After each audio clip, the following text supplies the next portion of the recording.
जय श्री कृष्ण। मैं अपनी चेतना शक्ति को इस अनंत ब्रह्म में घुमा रहा हूं, एक एंड से दूसरे एंड तक। अभी थोड़ा वाइड एंगल में है क्योंकि ब्रह्म बहुत बड़ा है, लेकिन शनै शनै मैं नीचे आता जाता हूँ और अपने में आके स्थिर हो जाता हूँ। मेरे सामने दो सीन हैं। एक बद्रीनाथ धाम का। प्रथम बार जब मैं वहां पर पहुंचता हूँ, लगभग रात के 9 बज रहे हैं, मैं मंदिर के गर्भगृह में प्रवेश करता हूँ। एक अजीब सी शांति और ऊर्जा का बोध होता है, रोमांचक ऊर्जा। मन और शरीर दोनों रोमांच से भर जाते हैं। मेरा ये बद्रीनाथ का प्रथम आगमन है और मैं उसको याद करता हूँ।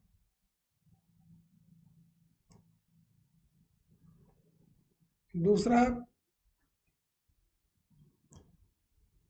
किसी संसारिक जगह में पहुंच जाता हूँ। अमेरिका के लॉस एंजलिस में एक यूनिवर्सल स्टूडियो करके है। वो सीन भी मेरी आंखों में जागृत हो जाता है। कभी जाने का मौका मिला था, लंबी लंबी लाइन थी, टिकट भी थी डॉलर्स में, और वो सीन भी मैंने देखा। कोई पूछता है अंदर मन से, मिस्टर भारद्वाज, ये दोनों सीन तुम्हारी कल्पना रूप में, तुम्हारी स्मृतियों में जागृत है। फैसला करना तुम्हारा काम है, तुम्हें किस में ज्यादा आनंद आए या आता है। किसको याद करके तुम्हारा मन प्रसन्न हो जाता है और किसको याद करके तुम्हारे मन में कोई प्रतिक्रिया नहीं होती। मन की कल्पना की उड़ान का एक सीन में और याद करता हूँ। जब मैं अपने शोध के समय न्यूक्लियस के स्ट्रक्चर को 5 डायमेंशन में देखने की चेष्टा करता हूँ मन की आंखों से।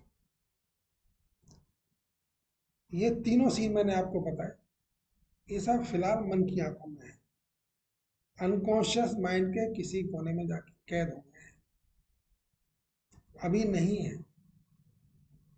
स्मृतियों के रूप में, एक जेपीजी फाइल के रूप में वहां पर कई स्टोर हो गए अनकॉन्शियस माइंड के किसी सेल में। मैं वर्तमान में आता हूँ और तीनों जो दृश्य है उनका अवलोकन करता हूँ। अपने आप से पूछता हूँ, आज की डेट में, जिसमें लगभग 20 साल गुजर चुके हैं, 20 साल से लेकर 10 साल जो भी है, तुम्हें कौन सी स्मृति ज्यादा फायदेमंद लगती है, ज्यादा सुखदायी लगती है? दो स्मृति मेरे माइंड से तुरंत हट जाती है। एलए का यूनिवर्सल स्टूडियो का सीन हट जाता है माइंड से तुरंत, और न्यूक्लियस स्ट्रक्चर का सीन भी माइंड से हट जाता है। उन दोनों का कोई रिलीवेंस नहीं, दोनों मुझे कोई आनंद प्रदान नहीं करते, दोनों से मेरा कोई प्रयोजन नहीं है। बात गई, बात गई, खत्म हो गई। लेकिन क्या बद्रीनाथ भी ऐसा होता है? बद्रीनाथ का वो सीन, बद्रीनाथ का वो दृश्य, जब मैं मंदिर के प्रांगण में एंटर करता हूँ, रात के लगभग 9 बजे है, मंदिर कुछ देर बाद कपाट बंद होने की कगार पर है, पहुंच जाता हूँ जल्दी, खुशकिस्मत हूँ कि भीड़ भी कम है। उस समय बहुत लोग वहां पर नहीं है, क्योंकि सबको पता है कि थोड़ी देर में कपाट के दर्शन बंद हो जाए, कपाट बंद हो जाएंगे और मंदिर में दर्शन नहीं होंगे। तो जो भीड़ है वो अब नहीं है, कम लोग हैं, और मैं अंदर दरगाह पहुंच जाता हूँ। कितना रोमांचक सा सीन है। घटना है 2002 की, आज से लगभग 23 साल पहले। ये घटना आज भी जागृत है, जीवित है, आज भी मेरे लिए उपयोगी है, रिलीवेंट। कृष्ण का साथ, कृष्ण है। इस स्मृति में कृष्ण जुड़े हुए हैं। बद्रीनाथ धाम बनाओ। मेरे लिए कृष्ण की अहमियत हो सकती है, इसलिए मैं बोलता हूँ। दूसरे के लिए कितनी है इससे मुझे क्या सरोकार है, क्या प्रयोजन। मेरे लिए कृष्ण की अहमियत, क्योंकि कृष्ण से मुझको आनंद की प्राप्ति होती है, कृष्ण से मुझको सुरक्षा का भरोसा मिलता है, कृष्ण में मुझको जीवन की सार्थकता नजर आती है। बढ़ते हुए उम्र के पड़ाव में न जाने कितने दर्शन आए और चले गए, लेकिन कृष्ण जागृत है, कोई संदेह नहीं। कृष्ण पे जो कोई भी संदेह करता है, मुझे लगेगा कि वो अज्ञानी है। क्योंकि अगर मैं अभी बोल रहा हूं, इस समय मैं कृष्ण की बातें करता हूं, तो ये सिर्फ कृष्ण की वजह से है। मेरे मन में आनंद है, प्रेम है, सद्भावना है, ये सिर्फ कृष्ण की वजह से।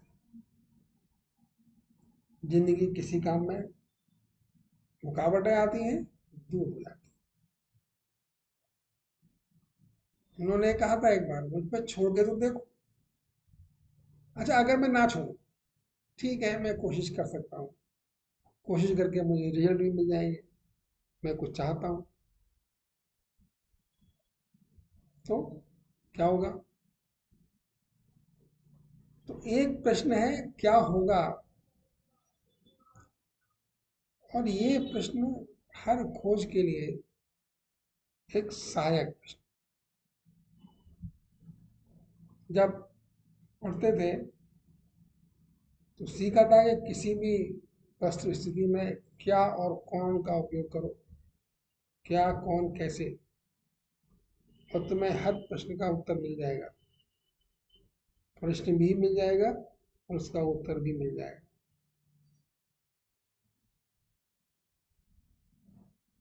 कृष्ण के साथ आने के बाद, जीवन के इस पड़ाव तक पहुंचने के बाद, कृष्ण का स्मरण करने के बाद, कृष्ण के सामने में बैठने के बाद, उनकी मुरली की मधुर ध्वनि सुनने के बाद, अब कुछ नहीं अच्छा लगता, सब कुछ निरर्थक लगता है। कर्म करना एक अलग बात है, लेकिन उस कर्म में आनंद की अनुभूति करना एक अलग बात है। अच्छा, दुनिया के जितने भी कर्म हैं, वो किसी न किसी परिणाम के मोहताज है। आप कोई भी कर्म करेंगे, उसका रिजल्ट मिलेगा, उसका एक रिजल्ट होगा। आपने जो अपेक्षा करती है कर रखी है, पूरी हो गई तो आपको सफलता मिल गई, पूरी नहीं हुई तो आप असफल हो गए। तो इस दुनिया में जितनी भी कर्म है, वो सभी परिणाम के, रिजल्ट के मोहताज है, अपूर्ण है। जब तक रिजल्ट नहीं मिलेगा, अपूर्णता है उनके अंदर, कर्म को पूर्ण नहीं माना जाएगा। लेकिन कृष्ण के साथ ऐसा नहीं। कृष्ण के सामने में बैठने का जो कर्म है, कृष्ण के स्मरण का जो कर्म है, उसका वो रिजल्ट नहीं है, वो किसी परिणाम का मोहताज नहीं है, वो खुद में ही परिणाम है। उनके पास बैठना ही आनंददायी है, उनके पास बैठना ही स्वयं में रिजल्ट है। वो क्या परिणाम है, मंदिर है, मैं गर्भगृह में बैठा हूँ, तो स्मृति मन में वापस ले आता हूँ, उसको एक्सट्रापोलेट कर लेता हूँ, उसको वर्तमान में ले आता हूँ। जब चारों तरफ बर्फ की पहाड़ियां हैं, बर्फ की मोटी मोटी चादरें बिछी हुई हैं, उस समय भी बद्रीनाथ मंदिर के कपाट शांत हैं, साफ दिखाई दे रहे हैं। और उस मंदिर के अंदर एक गर्भगृह है, जहाँ भगवान नारायण, भगवान कृष्ण विराजित हैं।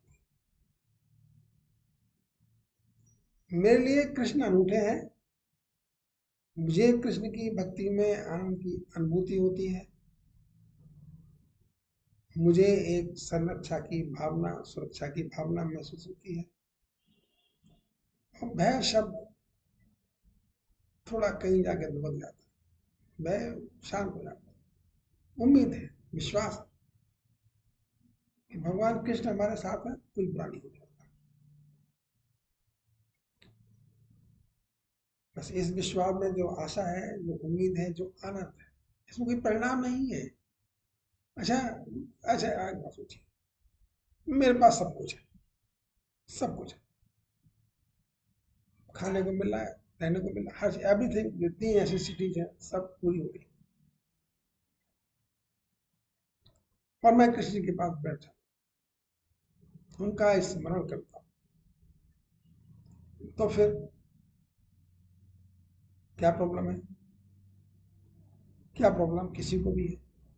अब मैं ये काम नहीं करूंगा तो क्या करूंगा? मैं कृष्ण के पास नहीं बैठता हूँ, तो मैं कहाँ जाऊंगा?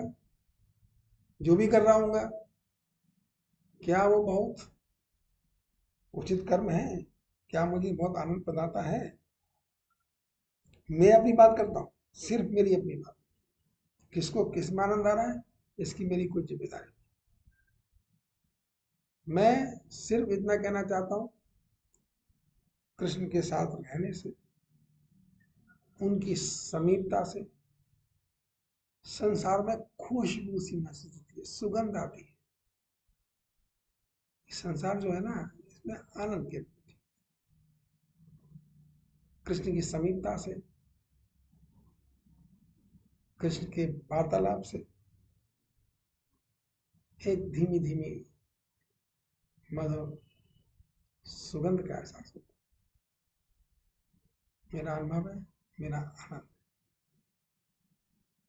किसी को आए ना आए, मैं कह सकता हूँ आता है, मुझे आता है, जो भी उनके पास बैठेगा उसको आता है। कृष्ण की समीपता का आनंद लीजिए।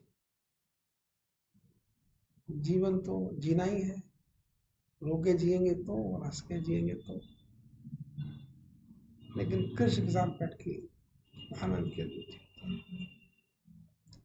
अच्छे मित्र हैं कृष्ण, अच्छे मार्गदर्शक भी हैं,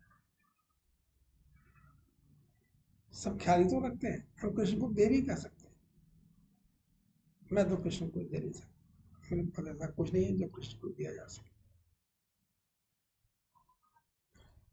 कृष्ण की चर्चा है, आप में तुम्हें सहभागी बनिए, किसना कुछ नहीं है, 10-15 मिनट की बात है, कृष्ण के बारे में सोच लीजिए। आइडियाज वहीं से आते हैं, विचार वहीं से जनरेट होते हैं। एक आइडियाज आपकी सब समस्याओं का हल करने आ सकता है, एक आइडिया आपको फंसा भी सकता है। ये आपकी डेस्टिनी है, प्रकृति है कि आपको कौन सा आइडिया आता है। अभी इतना ही करते हैं, कल फिर मिलेंगे, अभी चर्चा को विराम देते हैं। जय श्री कृष्ण।